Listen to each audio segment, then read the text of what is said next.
Eke out 2 close ones now in 2 tries. You've lost all that margin for error.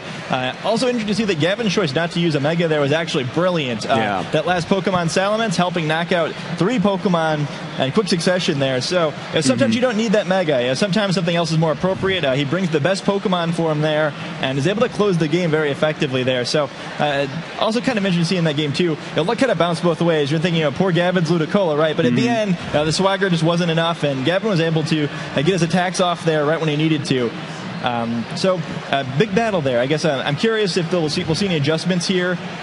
Both sides probably feel like with the 4 Pokemon they both brought, they could have had a few decisions been made differently. Right. So I think the only adjustment you can make that maybe surprised you that first game. I'm sure Arash is probably interested to learn that Lucario probably isn't a Mega, and Gavin is probably interested to see Sableye's moveset. He saw all 4 moves that game. I think some of the trouble of playing in Sableye's, it has a lot of really disruptive support moves. So you have to kind of play around what it might have. Having all the information now should make this game a little simpler for him. And information is a big deal in this game. Once you can realize all of the possibilities and consider them, only the possibilities that actually exist instead of all the potential possibilities, that makes it a lot easier to kind of find your win conditions here. So Raj is going to have to be careful. I think losing that first game might have hurt him more than it would have hurt Gavin. So he's got to really get the advantage here. Definitely going to be interesting to see how Arash adjusts, but it looks like he's decided that he's okay as he is, going with that Sableye Kangaskhan lead once again up against the Ludicolo and Heat Rotom on Gavin's side. Looks like Gavin's definitely trying to protect the Lucario a little bit more than last game, assuming that Lucario is in the back there. But both sides exerting some fake out pressure here, as we see Kangaskhan Mega Evolving turn 1, is not afraid of the threats on both sides of for Gavin.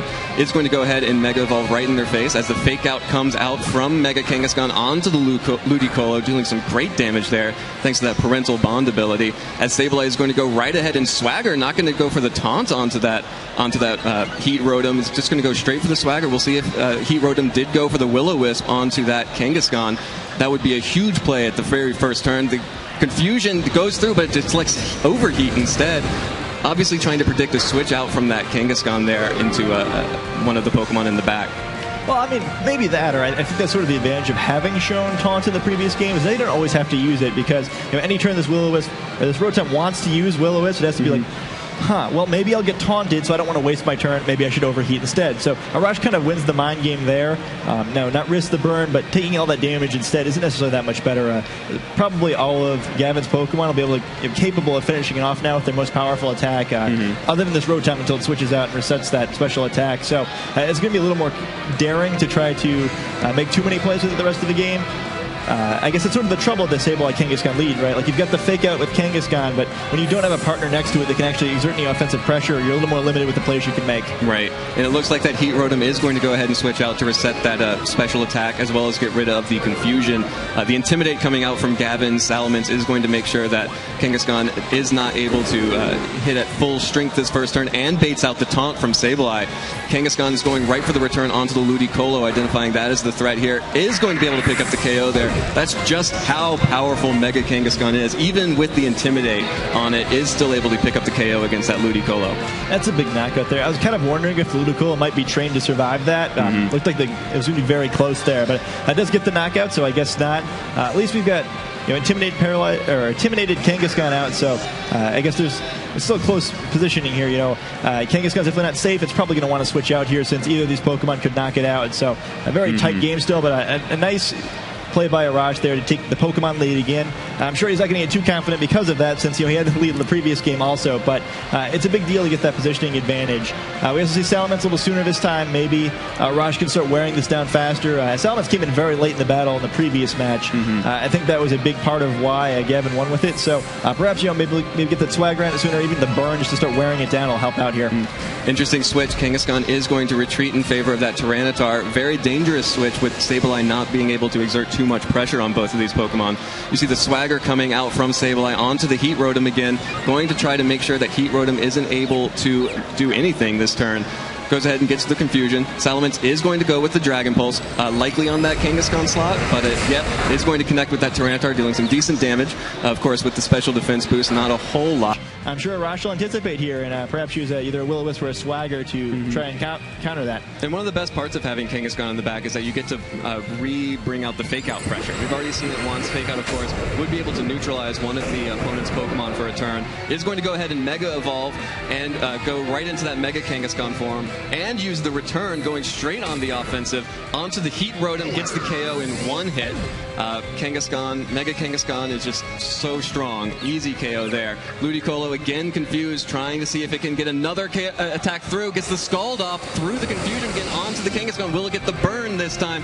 No burn, but foul play coming out from Sableye. Going to deal some good damage to Ludicolo thanks to all those Swagger boosts. Yeah, that's kind of the nice synergy of Sableye's moveset.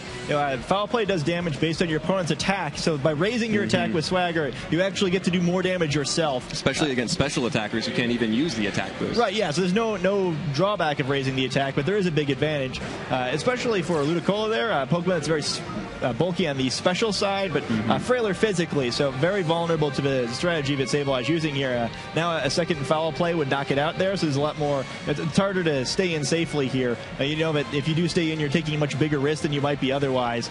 Salaman's getting that Intimidate out there, and Kangaskhan does put him in a slightly better position here, but it's still, you've got one Pokemon that could easily be knocked out by either of your opponents, and one that's in a safer position. So you have to think a little bit what he wants to do here. It's very dangerous to switch because the remaining Pokemon on Arash's side is Salamence, who is burned, and we've seen it's probably going to be in range of Dragon Pulse, a burn, and a Sandstorm tick now. So he's going to have to play this really carefully if he does want to make any switches on his side. On Gavin's side, a little lower risk, so you should be okay here, I think.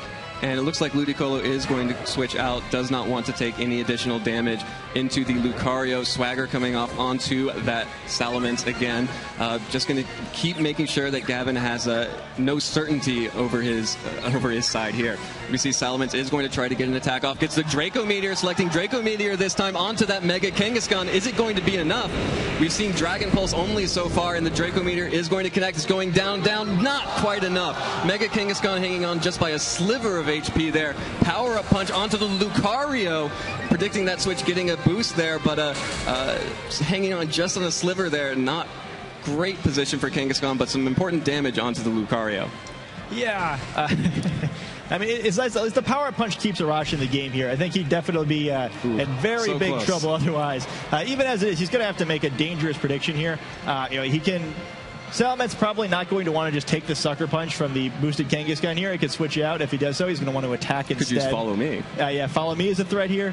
There's so many plays that Gavin has now, and Kangaskhan has to be very careful. If it stays in, it's going to be knocked out by the sand here, so there's that threat. But also, if he switches out and a Dragon move targets that slot, he can lose the back Pokemon for free, and it's so little health. Kangaskhan would be pretty easy to finish off, too. It's going to be really difficult for Arash to try to find a way where he has a realistic chance of winning this game that doesn't involve a bunch of Swagger. If he has to fall back on that, so be it. But part of using that move at this level is knowing that you can't just gamble. Like, you have to try to find your highest percentage win condition. A very difficult turn here. Oh, the extreme speed coming out from Lucario. No Sucker Punch needed on Kangaskhan's side. Gets the KO. Lucario takes out its foe, the Kangaskhan, and avoids the Will-O-Wisp.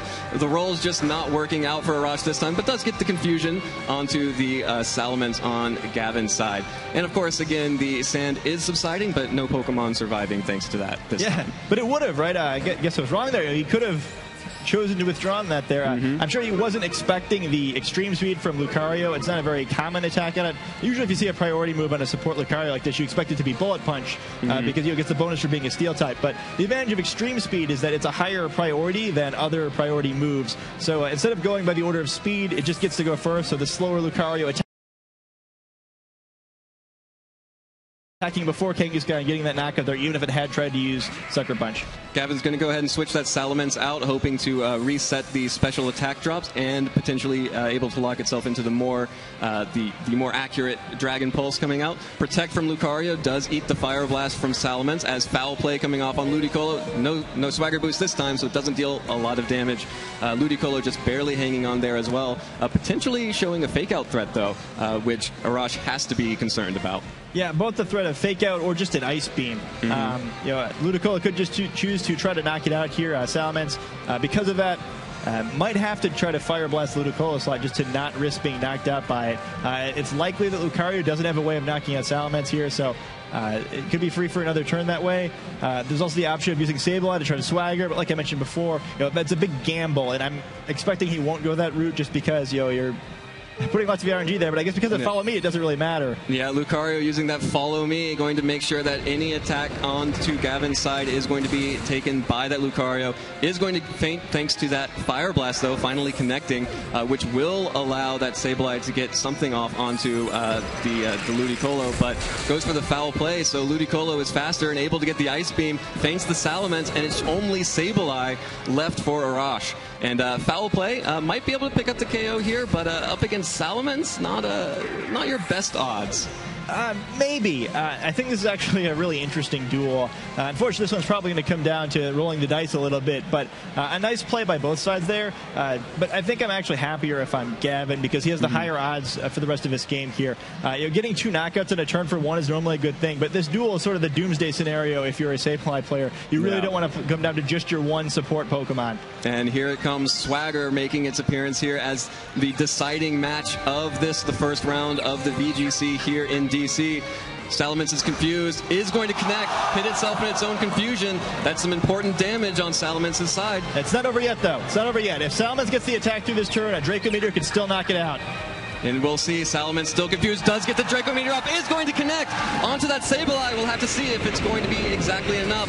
The health bars are going down. Sableye is losing health, and it does faint. And Gavin Michaels takes round 1 in the first round of Swiss here in DC, defeating our defending world champion Arash Ommati. And that's not a loss. You can see it on his face. That's not a loss he expected to take. Yeah, I mean, it comes down to that, just that close. You have 50-50 chance in the last turn there. Actually, a little bit less than that, I guess, because Joe Draco Meteor could have missed. Right. So Raj, he gets down to that final turn. He feels like he's got a little advantage there, but it just doesn't roll for him there. Really, really close game there. You can't ask